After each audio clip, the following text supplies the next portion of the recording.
Praise lord. మీ అందరికి వందనాలండి.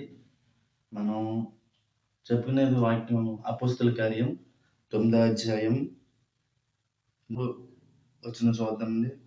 అయినయ్య అనే ఒక మనుషుడు అన్నాడు. ఆ వ్యక్తి అనారోగ్యంతో ఉన్నాడు. 8 సంవత్సరాల నుంచి మంచం మీద ఉన్నాడు. మంచం మీద ఉన్న వ్యక్తి చాలా బాధతో ఉండేవాడు. బాధతో ఉంటే పేతురు వెళ్ళి ప్రార్థించగా యేసు నామం పెట్టబడింది. ఆ వ్యక్తికి స్వస్థత వచ్చిందండి. అలాగే నువ్వు ఏ పరిస్థితుల్లో ఉన్నావో, ఈ అనారోగ్యంతో ఉన్నావో, ఈ బలహీనత, ఈ సమస్య, రోగం తగ్గదనుకుంటున్నావా? ప్రభు నిన్ను స్వస్థతపరుస్తాడు. ఆయనని ఎలా స్వస్థతపరిచాడు ప్రభు, నిన్ను కూడా స్వస్థతపరుస్తాడు. నువ్వు బలహీనత తగ్గదని నిరాశ మాత్రం పొందొద్దండి. మన ప్రభు జీవము కలిగిన దేవుడు, శక్తి కలిగిన దేవుడు.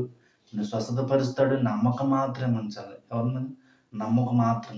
నిజముగా మొరపెట్టే వారికి నేను సమీపముగా ఉంటానని మన ప్రభు. నిజముగా మొరపెట్టు, ప్రార్థించే, విశ్వాసించు. ఉన్న మంచం మీద ప్రార్థించే. నువ్వు లేచి జగ్గి మీద లేచి కూర్చుంటావు, లెగుతావు. ప్రభు నిన్ను స్వస్థతపరుస్తాడు. ఏమాత్రం నిరాశ పొందొద్దు. చాలా మన బైబిల్లో ఉందండి వాక్యం. తబిత అనే వ్యక్తి ఉందండి. చనిపోయిన వ్యక్తి, చాలా ధర్మకార్యాలు చేసిన స్త్రీ ఉంది. ధర్మకార్యాలు చేసిన స్త్రీ చనిపోయినప్పుడు ప్రభు చనిపోయిన వ్యక్తిని కూడా స్వస్థతపరిచే దేవుడు మన దేవుడు, జీవగలిగిన దేవుడు.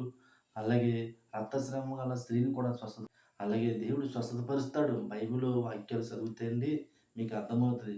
మీరు మంచం మీద ఉన్నా, పడక మీద ఉన్నా సరే ప్రభు వాక్యం చదవండి. వాక్యం మిమ్మల్ని బ్రతికించేది. వాక్యం మమ్మల్ని బాధల్లో నుండి మనల్ని విడుదల చేసేది వాక్యం అండి. ఎటువంటి బలహీనతలున్న, సమస్యలున్న, అనారోగ్యం ఉన్న దేవుడు స్వస్థతపరుస్తాడు.